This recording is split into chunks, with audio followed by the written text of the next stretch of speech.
Tem algumas doenças genéticas, né, que podem evoluir para insuficiência renal crônica. O histórico, então, ou seja, de família, pode vir. Histórico familiar é super importante.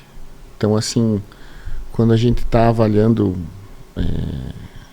essa população, né, o histórico familiar de doença renal, ele às vezes prediz, né, um risco maior de você ter alguma alteração renal. Tem algumas doenças genéticas, né, que tem transmissão familiar. Então, tem a mãe que tem a doença, tem irmão que tem a doença, entendeu? Então, a história familiar é muito importante também, né? Aumenta o risco, né, por conta das doenças genéticas, né?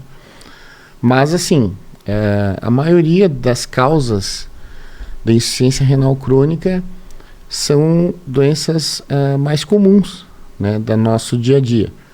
Tipo a pressão alta, tipo o diabetes. Então, pressão alta e diabetes elas correspondem a 50%, né, dos casos de insuficiência renal crônica que vão para tratamento dialítico, né? São as principais causas, né? Então, quem tem pressão alta, quem tem diabetes, tem que se preocupar como que está a sua saúde renal. Tem que fazer os exames. Por quê? Porque a presença de uma insuficiência renal, ela acarreta uma mudança, entendeu? Nas doses de medicamento, nos próprios medicamentos. Então, assim, se a pessoa ia tratar com uma medicação X, o fato dela ter uma insuficiência renal, ela pode ter que precisar de uma medicação Y, entendeu? Quais sintomas as pessoas que têm insuficiência renal, elas sentem normalmente? Então, assim,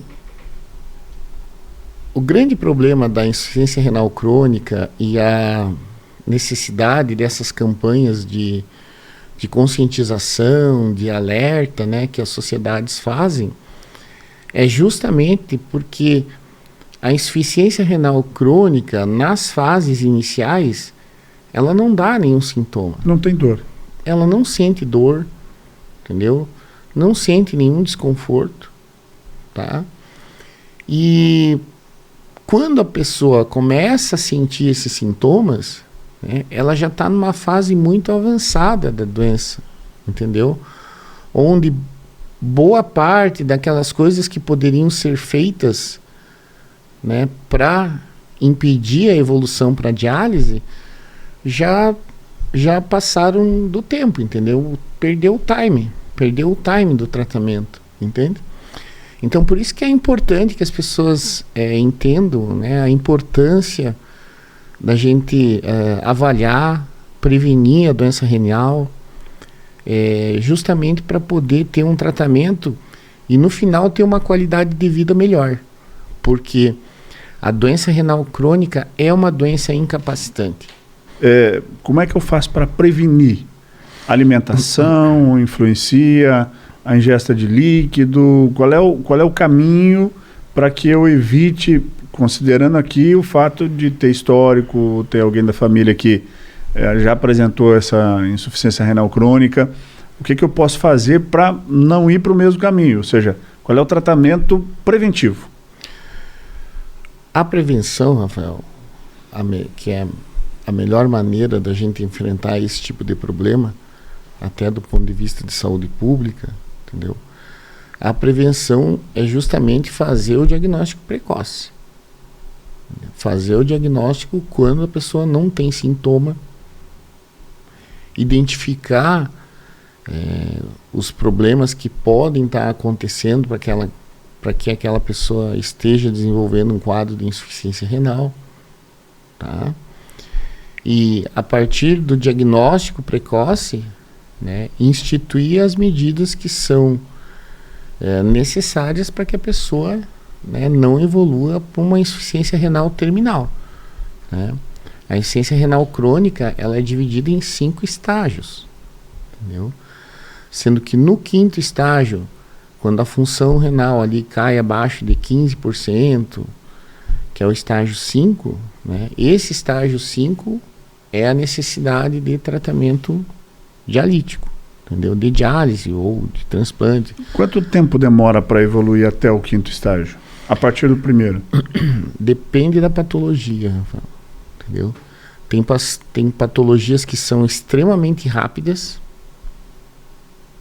mas não são a maioria, entendeu? E tem patologias que levam 10, 15, 20 anos, entendeu?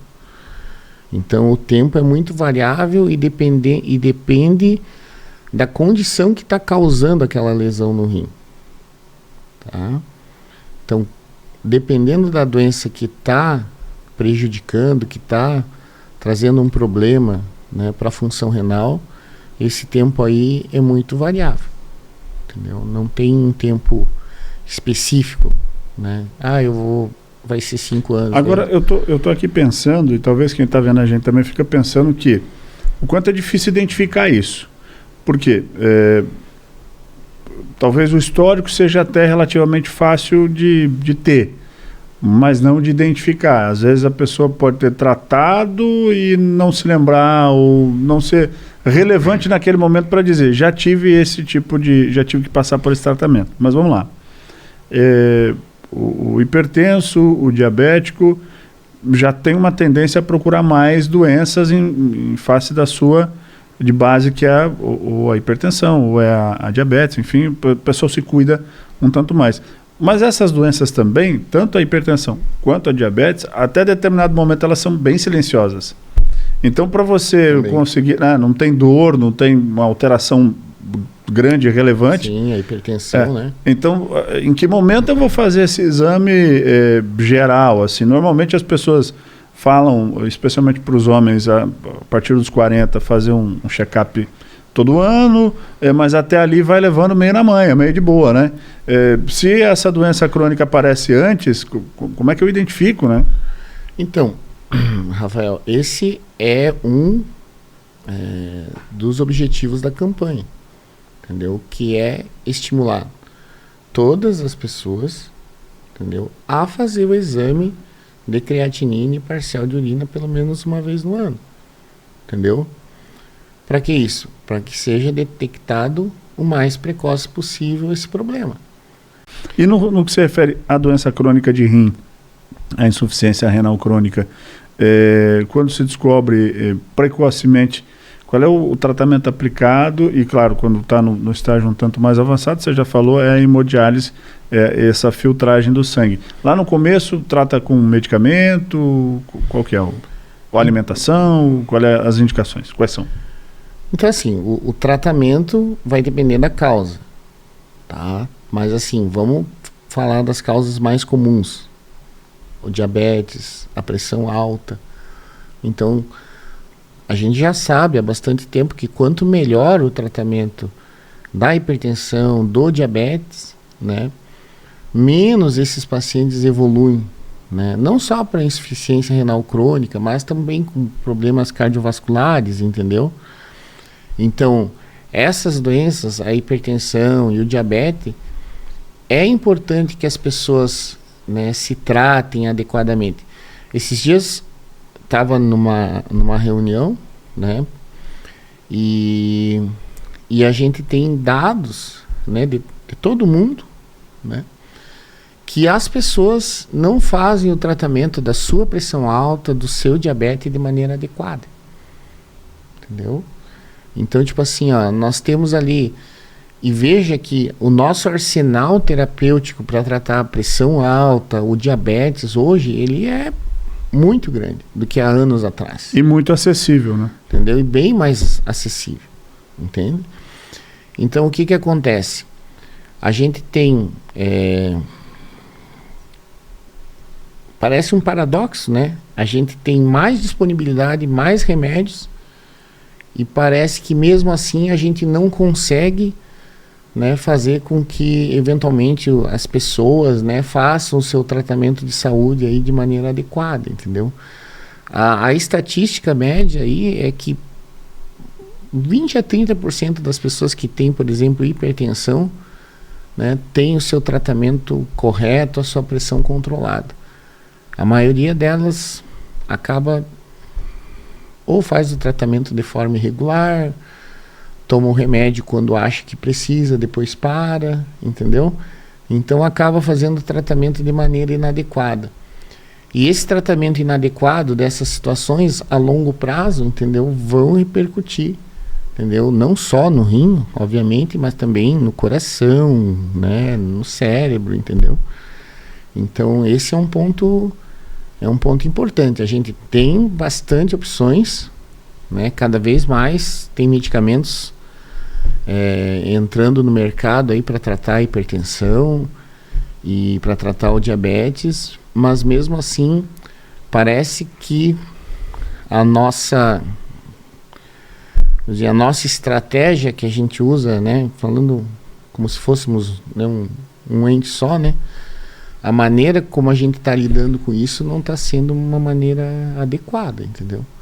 Porque as pessoas, apesar de ter mais recursos, né, o fato é que nem o diabetes nem a pressão alta nós temos uma adesão e um tratamento 100% adequado. Exatamente.